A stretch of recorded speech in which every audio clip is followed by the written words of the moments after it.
to bring up a sensitive topic for me. As you probably know, I'm a nature lover. And you know where I am? I'm in Puerto Rico, Rio Grande. What else is here? Yunque National Rainforest. I actually visit it every single day. In fact, right before I filmed this video, I went to it. And there is an animal that lives there that all Puerto Ricans really understand is theirs. But it isn't just any type of animal. It's one of the 10 most endangered birds in the world.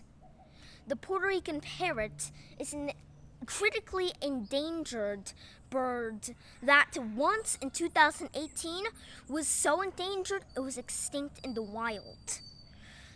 But how exactly did the Puerto Rican parrot become this? And how can we help it? Well, I'm a junior forest ranger at El Portal, Yunque, so I think I'm technically an expert at it. So let's start out the story right when Christopher Columbus comes on his second voyage straight to Puerto Rico. And he comes to Puerto Rico and it's entirely forested. And then he looks up in the sky and he's like, the devil is here? Oh my God, I can't see the sun. The Puerto Rican parrots would fly up into the air and, according to a writing that they wrote, blackened the sky. To biologists, you know what that means? Hundreds of millions of billions of birds flying in the sky all at once, so much that it can create the illusion of the largest, densest cloud in the world in all of history. But, you see, Christopher Columbus started an era of deforestation. They started enslaving the Taino people who are now officially extinct. They cut down hundreds of millions of trees to create charcoal to burn for fuel. And suddenly, there was barely any forest in the most forested island in the world. And there was only this one tiny bit. And the parrots, they couldn't thrive. And when America took the island after the Spanish-American War, the most popular war ever, I do appreciate Teddy Roosevelt being in it. After they took it, they went and studied what lived here, and they found that the Puerto Rican parrots there numbered 13. Only 13 birds from the hundreds of millions of birds that live there.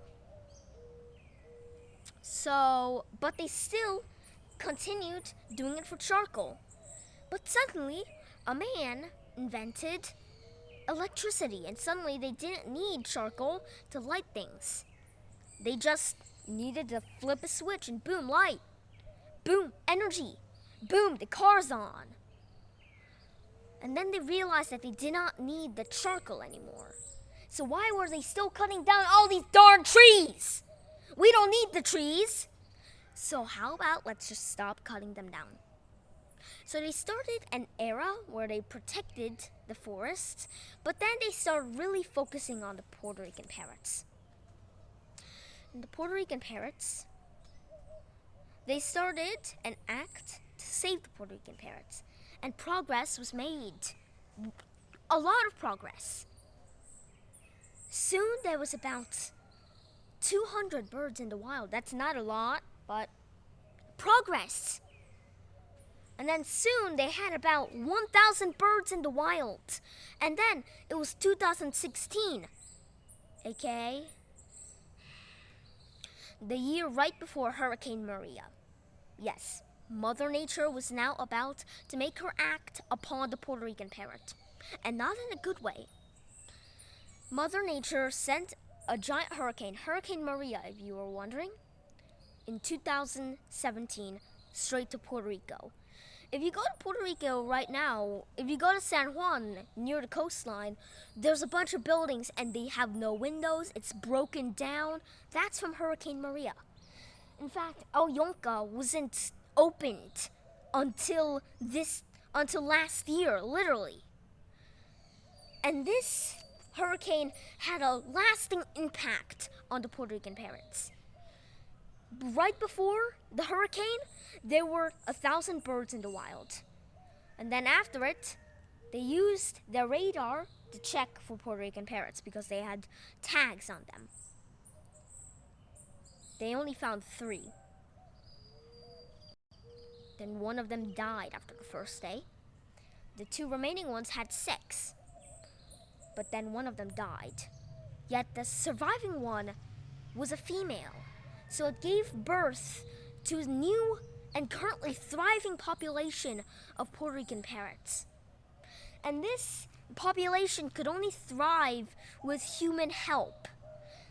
The aviary nearby, there are hundreds of aviaries here, help the Puerto Rican parrots live and feed them and let them be used to this new world without that many Puerto Rican parrots.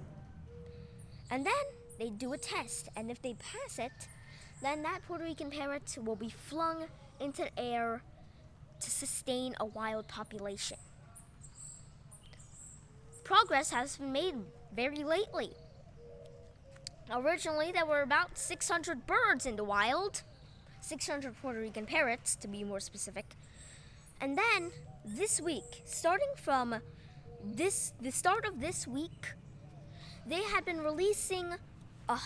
are now releasing 100 birds, 100 new parrots out into the wild to help grow the population. And this is really important. Now there's about 700 birds in the wild. It's not enough, but it's progress. And if we keep making progress, it's like saving money.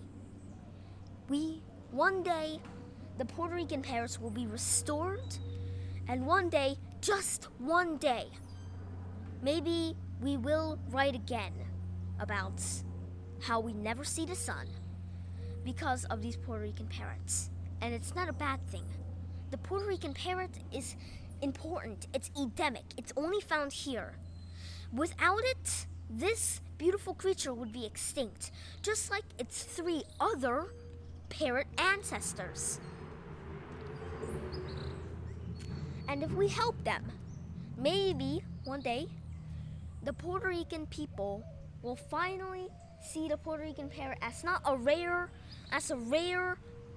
thing that lives in the sky, but still you may never see it. But it may be the Puerto Rican bird, and maybe just one day, with our help, we would be able to see in the sky the Puerto Rican parrots, and the Puerto Rican people and everybody in the world will know that that bird symbolizes Puerto Rico. Why does it symbolize Puerto Rico? There's a reason why it's called the Puerto Rican parrot. Now, the Puerto Rican parrot doesn't just need our help at Yunque and a bunch of other people, and the people of Puerto Rico, not just them. The Forest Service, the Department of Wildlife and Fish and all that stuff, they are all working on this. The Puerto Rican parrots will grow with all this help, but it will grow quicker with your help. And I'm speaking to literally everybody who is watching this video right now. You can help the Puerto Rican parrot by learning more about it. It's simple, learning more about it. And the more you learn about it, the more you'll respect it. And the more you respect it, the more you want to come here. And when you come here, you're going to see a whole new world. The Puerto Rican parrot needs help. And it is growing by itself, but it can't grow to what it once was without our help. Everyone in this planet Earth is going to have this one moment where they learn about the Puerto Rican parrots and they see how nearly extinct it is and would like to help them. But learn more about it. Then you'll respect it more and you'll understand how to help it more. But of course, the Puerto Rican parrot isn't the only animal out there that is struggling to survive. There are hundreds of million animals struggling to survive. Some of them are critically endangered. Some of them is nearly extinct. Some of them are so misunderstood, people kill them because they think it's good. And all of these creatures, and any creature on Earth, even if it has a great sustainable population that they can help by itself, we must help them. No matter how many there are in the wild of any animal, there's still going to be those times where the population shrinks. But they don't need to work by themselves. Humans can also help.